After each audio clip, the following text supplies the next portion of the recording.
Matthew 27. When morning came, all the chief priests and the elders of the people took counsel against Jesus to put him to death. And they bound him and led him away and delivered him over to Pilate the governor. Then when Judas, his betrayer, saw that Jesus was condemned, he changed his mind and brought back the 30 pieces of silver to the chief priests and the elders, saying, "I have sinned by betraying innocent blood." They said, "What is that to us? See to it yourself."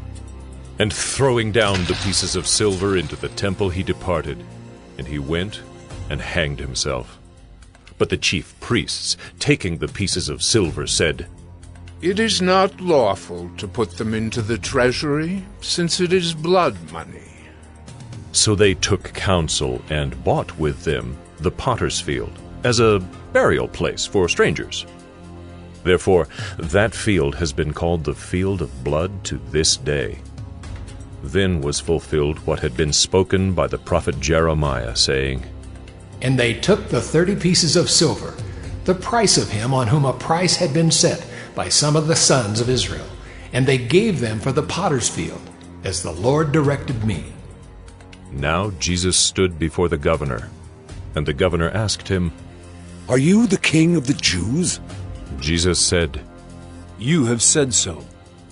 But when he was accused by the chief priests and elders, he gave no answer. Then Pilate said to him, "Do you not hear how many things they testify against you?" But he gave him no answer, not even to a single charge, so that the governor was greatly amazed. Now at the feast the governor was accustomed to release for the crowd any one prisoner whom they wanted. And they had then a notorious prisoner called Barabbas.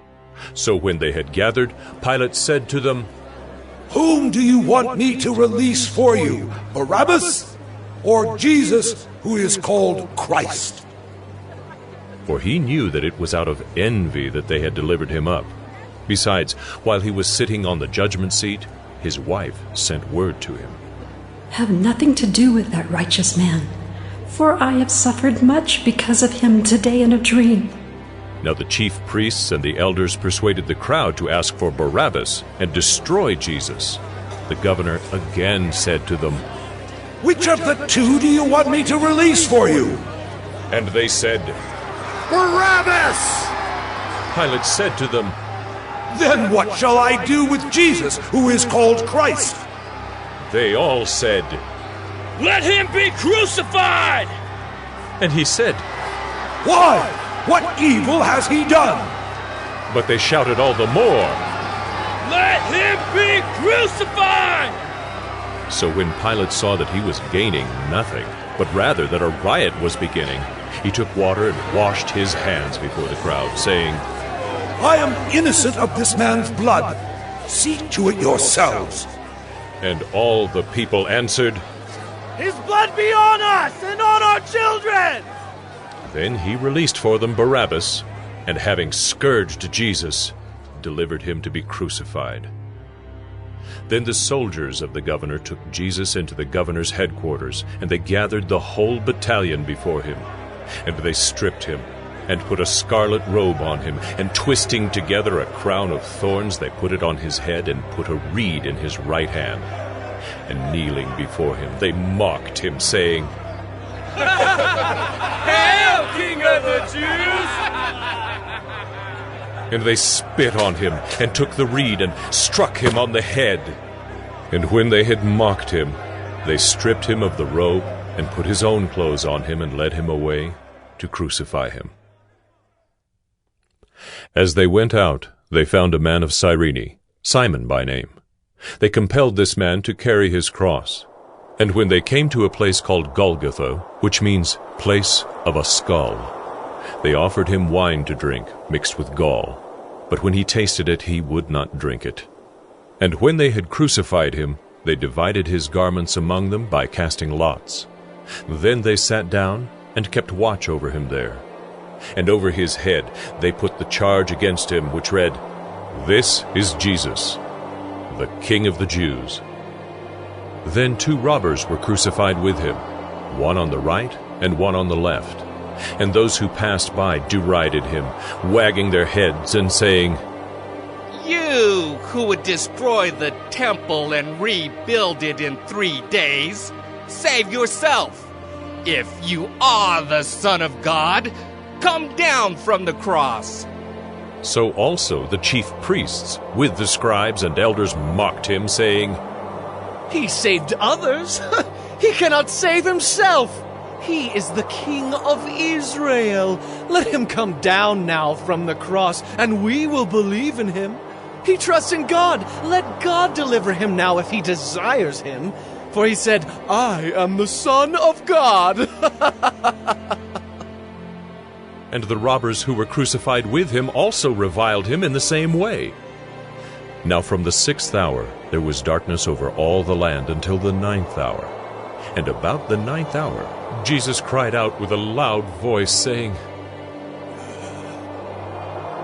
Eli, Eli,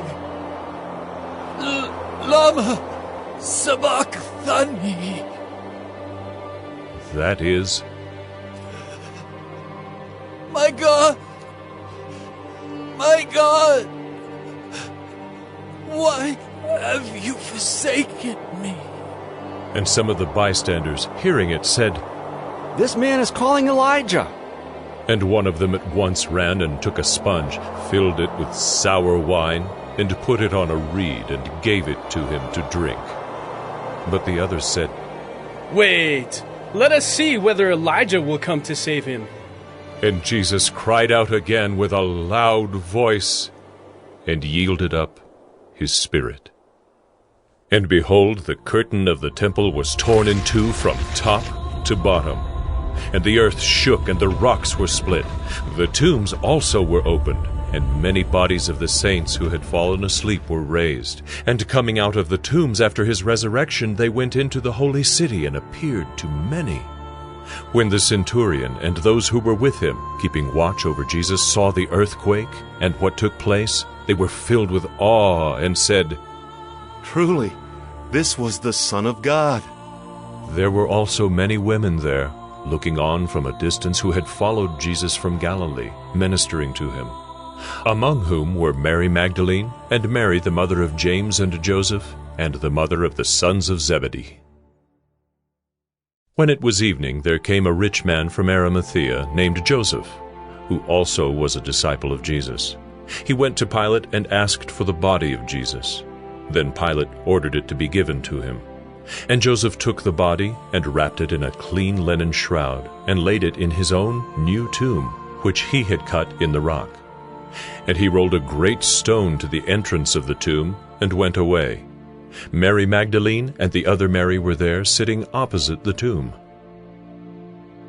The next day, that is, after the day of preparation, the chief priests and the Pharisees gathered before Pilate and said, Sir, we remember how that impostor said while he was still alive, After 3 days I will rise. Therefore, order the tomb to be made secure until the 3rd day, lest his disciples go and steal him away and tell the people, He has risen from the dead. And the last fraud will be worse than the first. Pilate said to them, You have a guard of soldiers. Go, make it as secure as you can. So they went and made the tomb secure by sealing the stone and setting a guard.